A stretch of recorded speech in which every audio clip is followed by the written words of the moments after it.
ہم آپ کو بہار نستعلیق چینل میں خوش آمدید کہتے ہیں۔ آپ اپنی اور اپنے بچوں کی خوبصورت اردو انگلش لکھائی کے لیے اور اپڈیٹ رہنے کے لیے بہار نستعلیق چینل کو سبسکرائب کریں اور گھنٹی کا بٹن دبائیں۔ شکریہ۔ بسم اللہ الرحمن الرحیم۔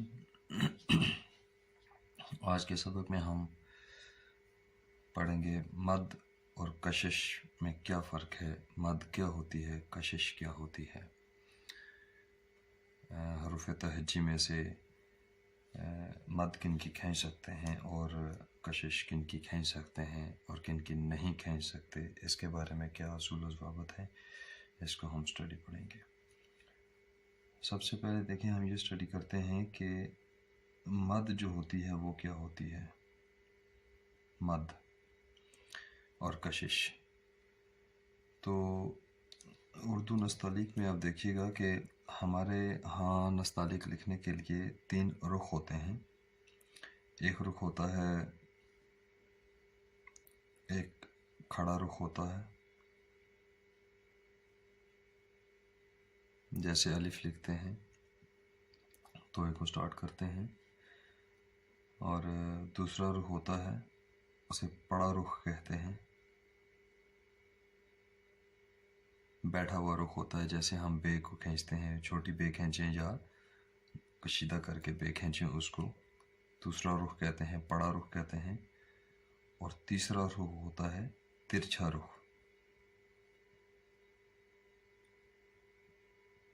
تیسرا ترچھا رخ ہوتا ہے، جیسے ہم شین کو کشش لے کر آتے ہیں، وہ ترچھا رخ ہوتا ہے، زیادہ اوپر سے نیچے لے کر آتے ہیں۔ 3 رخ ہوتے ہیں۔